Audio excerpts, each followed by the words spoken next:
So just real quick, I mean, I'll got a few words and then I'll leave, and then you guys get to ask all the questions. But appreciate you guys being here this afternoon. It's exciting opportunity, exciting time for, I would say, the organization, players, coaches. It's an important time for the players, and most importantly, it's a tremendous time for their families. And I think one of the things that you notice about Derek and Kenyon is, like, family's important. I come from great families, salt-of-the-earth families. With their families last night. Kenyon's here right down the street with his family at home. Derek's in a hotel in Vegas with his family, but family is of the essence, and family is a priority. And we're trying to build a family here with the Houston Texans, and I would say these two players really embody everything that our program is about.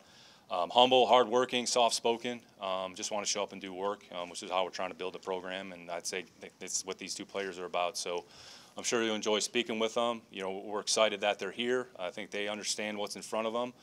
There's a lot of work that's ahead. I think they realize that, and I think the one thing about these two players in particular is they're going to show up, they're going to work, and we're going to get the best version of themselves on a day-to-day basis, and that's all we're going to ask. So, the floor is yours, so you guys have fun. Less is more, and we'll catch up with you guys later. I'm going to moderate. We'll just go down. We'll start with Christy, and we'll go down. No, there's no mic. Derek, if you were to describe to people that maybe didn't know you as a player or didn't know a lot about you, what do you think is the best thing about you as a player? I'd probably say that I'm just calm. I don't let my emotions get too high, too low. I know in certain areas, whenever I mess up, I know how to diagnose it and talk it through with my coaches and fix it real fast. Derek, you come from a family of athletes. Your grandfather, your father. How have they prepared you from a young age, and how have you yourself, grow into this moment along the way? So really, just it's a mental battle with everything that you do. So if you can tell yourself that you're able to do it, then you'll be able to go out there and do it. Derek, your first meeting with Lovie Smith, what was that like, and what did you take away from what playing in his defense? It was good. He showed a lot of interest. We had some small words about how it would be, but that's between me and him. I'm excited to show it once we get to the season, and I just can't wait to work. Derek, your injuries are well documented. Sometimes injuries can camouflage or cover up a guy's talent. What does it mean the Texans saw beyond what you dealt with the last couple of years and saw what they believe you really can be? What does that mean to you and the trust it gives you with them? It means a lot because they saw my true talent beyond everything else. So whenever you're surrounded by people that know your true worth, it just makes you feel better as a person. Greg, you go. I do, if I can, for each of you. Could you just take us through how you kind of managed last night, the excitement, obviously, and then did you get any sleep? Did you spend the night just up with family talking? Could you each just kind of share what that experience was like? Well, I was at home, so I'm probably I'd say 30, 45 minutes away from the stadium. And, I was just sitting there and I was talking to a family friend about the draft and how it's unfolding and everything. When I got the 832 area code, I already know, it was the Texans.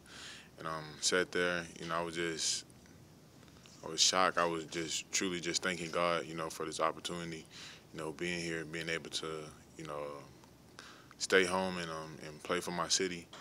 So I'm gonna give everything I got. I'm gonna be the best player, best person, you can ever, meet, talk to. And how about afterwards? Just sit around and share these? Yeah, we rewatched the draft because after I got picked, kind of turned it off and celebrated.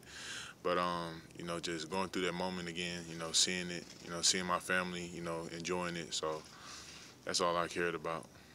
Derek, any sleep for you after all this happened?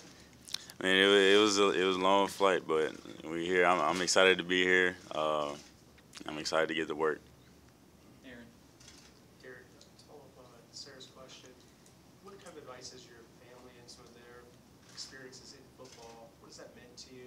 Any specific things that kind of jump out that you've kind of taken with you and resonate with you? So something else that I've always been told is to just have fun with everything that you do. So if you can find the fun in anything, even the tough situations, then you'll be good and you'll be able to make it through. For Kenyon, having been able to play football your entire life, right in this area, College Station, Tuscaloosa, and now with the Texans, what does that feel like for you? And is it something besides obviously the familiarity? How do you think that can help you? You know, I'm already, you know, my blood, sweat, and tears, you know, been here, you know, 21 years almost. I mean, it's really nothing else to say. You know, I'm here. You know, I'm ready to go.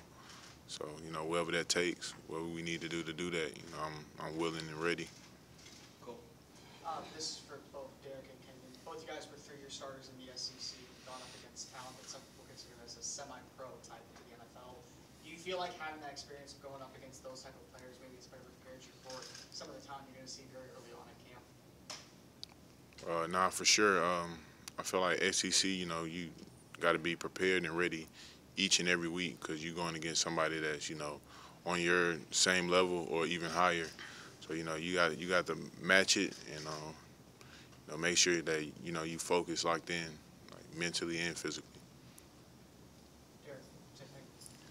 And I also think that even in practice every single day, with the schools that we went to, we had to be ready for that. Not just weekends, every day. So, yeah. Randy. Just follow up with Derek, just more on Lovey getting a chance to play for him, an offensive-minded coach, and going to be a big part of this defense. What does that mean to you? It means a lot. I know that he'll maximize our abilities out there on the field, put us in positions to win. So I'm excited for that. Brian. Derek, I know you discussed some of this when you were at LSU, but just the impact that the situation your grandfather went through, which, you know, obviously, you know, how did that impact you? How do you learn from that? How does that kind of just shape you? It obviously happened a long time ago, but I'm sure that's something within your family and with you specifically that can, you know, help guide you through your life. Well, for me, whenever I'm out there playing, like I don't, you know, you don't want to play thinking about injuries or playing scared because then, I mean, something might happen if you're out there like that. So really, I just go out there and just play, have fun, like I said, and just do what I do. Adam. You grew up here. You talked about the blood, sweat, and tears here in H-Town. Can you share some of your early memories? Do you remember some of the Texans games? Do you remember kind of, you know, riding the roller coaster with this franchise? Yeah. Well, I played here multiple times in high school for playoff games, and I got a good record in here. So, you know, I want to keep that going. So, yeah, what we got to do that, you know, I'm ready to do that. When you did see the 832 on the phone, what were those immediate emotions? I'm staying home. I'm staying home. Yeah. Sarge. So, can you tell me how to pronounce it? Is it Kenyon or Kenyon? Kenyon. Kenyon. Okay, I want to make sure I won't Yeah. mess that up. But you won the 2018 Touchdown Club Offensive Player of the Year as an offensive lineman, going up against some of the people that even went to school with you at A&M. At that moment, did you know that your path was headed towards where you are right now? Well, nah, I mean, I didn't look, you know, too far into it. You know, I was making sure that I was ready for the next level. You know, I wasn't trying to, you know, get my mind, you know, off track on things. You know, so I was worried about that first year, as you know, my freshman year, coming in, contributing, you know, being a team player, you know, work as hard as I can, you know, to build on that. And, you know, and eventually it got better, you know, and, you know, I'm here now, blessed, you know, being able to, you know, talk to y'all and do those things like that. And Derek, what did it feel like doing that? As soon as you stepped on campus, you were highly regarded as one of the best defensive backs in the nation, and then going up against the players that you went up against. What was that like every day? Really, I didn't think about the outside view on how I didn't think about the outside perception on me. I just knew that I would have to just go out there and practice every day and just do what they recruited me to do. Go Daniel and then Jim. Yeah, for each of you guys. One thing is to come in and meet with the team before the draft. Another thing is to walk up to the building knowing that they like, what for each of you, Derek, to start, what's going through your mind right now? I mean, you're here. This is reality. You dream about this. What's going through your mind right now? I'm just ready to get to work. That's it. And me and Derek was talking about it walking in, saying we, after they pick you, you say, wherever team you go to, but, we're saying we, like, what we need, what we need to do for this team to get better. So, just, changing your mind frame on that, it's a blessing, being able to, do this and be a part of this. It's just the beginning. Oh, yeah, for sure. Yeah, it is, but, it humbles you too, because you still have a lot of work to do. This is just the beginning. They gave you the opportunity, so now you got to put your head down and work. I've got two for you guys. First one kind of silly, but when you talked about saying the 832, do players memorize area codes before the draft, so when that phone rings, they kind of have an idea of who it is? I mean, I know it because I'm Houston, but it's just certain places some places you have connections with, you probably know the area code of it, and I for sure knew that one. What about you, Derek? Well, underneath the number it says the place, so that's what I was looking at. And then on a serious note, Nick talked a lot last night about both of your competitiveness, the competitive nature of both of you. It's been some lean years here the last couple of years. How much do both of you as players relish the opportunity to try and turn things around here, and why? You got it. Me going to A&M, wasn't a big school yet, like how it is now. So all we did was in that class we put our head down and work. And we right now, they're on the building stages of being a powerhouse, in the SEC. So I'm coming with the same mentality, put my head down and work, and then bring people with me. Can you repeat the question again? Yeah, just how much do you relish the opportunity to try and turn things around here, and why? Well, yeah, that's something that, like, changing things around here, that's something that takes the whole group, the whole team, coaching staff, everybody. So I'm looking forward to building up like a team chemistry, seeing how things flow, learning from all the vets, and even the people who got it last year. They know more than what we know at this point. Right. So any chance to learn from anybody to build that team chemistry, that's what I'm looking forward to. Hey, Kenyon, you posted one of, not the highest run blocking grade of this draft class. What is it about your game that you win those battles in the trenches? Technique. You focus on the little detail things in your game, especially, watching film as a lineman. You can pick little things that, defensive linemen, linebackers do, to get an edge on them. And when you get that edge, you exploit it and you do your job. When you're drafted, most people say, like, this is a lifetime dream. This is for both you guys. But do you remember the first moment you thought, I want to play in the NFL, or that you told someone or wrote it down? Do either of y'all remember that? I say, you have it when you're little, but when I realized I can, like, actually play this, this game, and make, a living off of it, it was probably my high school, my senior year in high school, when I went to the opening and the Under Armour camp, and seeing that road that, other players took, to get there, that played in those type of games. So, I'm there, so I just have to keep the right mindset. And, I'm glad I did. I'm here right now. Well, yeah, it's pretty much the same for me.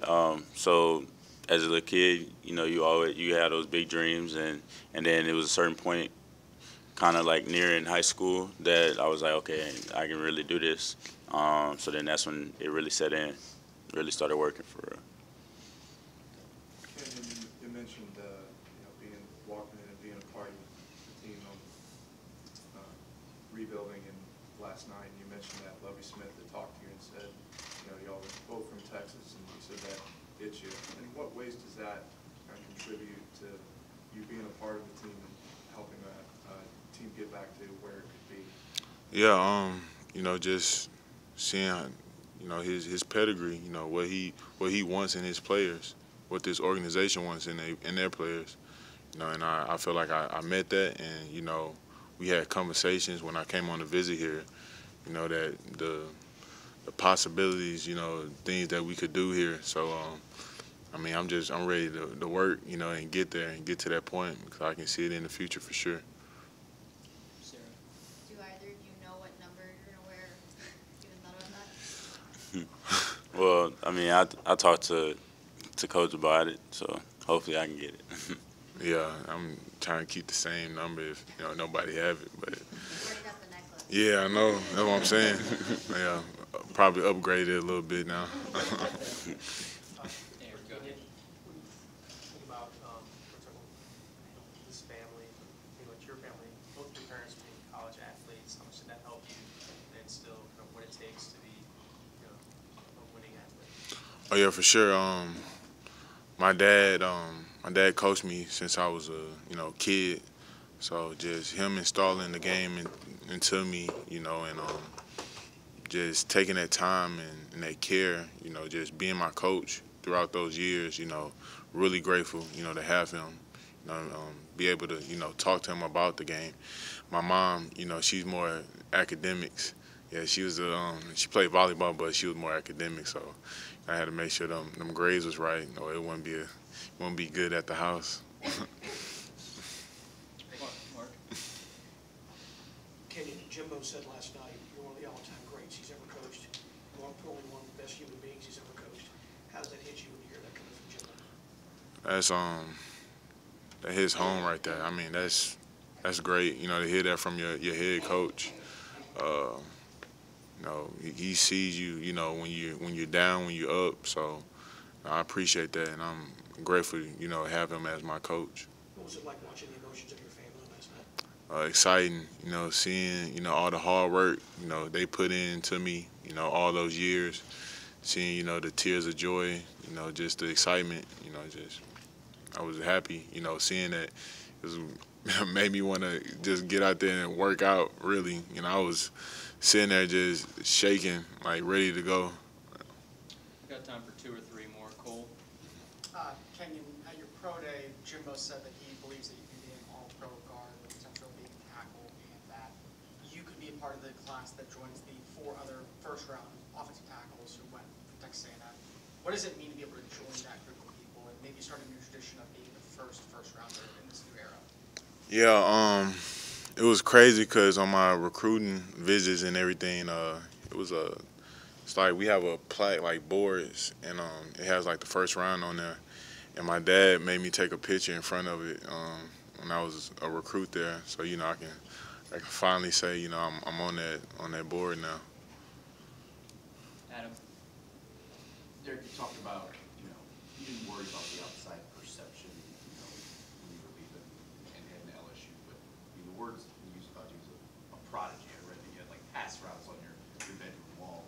The last 2 years when you weren't able to play for various reasons and others had doubts outside, what was it like for you emotionally, knowing what your dream was and what the track was, but what you were dealing with too? Well, me personally, I knew where I was at on the field and off the field. Still felt like I was still at that level, but that's out of my control. So there's no point in me trying to worry about that. Worry about what other people think, because people gonna always have something to say. If you look at any great ever, there's always 2 sides to it, and people are debating about it. So, I don't worry about it. So. Sarge? Titus Howard, who was the last first-round draft pick here in 2019, put out on social media last night that he welcomed you all, ready for you all to join the team. What does that mean to you, and has anybody else reached out to you all? Yeah, for sure. Laramie Tunsil, he reached out to me, just congratulating me and telling me, be ready to work. I texted him back. My phone was froze for like like an hour or so. So like I had to wait a little bit, text him back. But yeah, I can see the brotherhood here already. Embracing us in. Already. Having even met him yet. So so I feel like this team gonna have good vibes. Have the right mindset. The build. And then get this organization back to where it was and even better. Cody. Oh, sorry, Derek, go ahead. Well, I mean, just like he said, I can already feel like this is a good place to be in. But I mean, I haven't really checked my phone like to see who all in the text. But I mean, when I'm going back and looking through it, I'm sure there'll be some players in there. Derek, since we talked a lot about being home and stuff, you're from Louisiana, correct? Joining the Houston Texans, is it a little bit special knowing that you're not too far away from your family?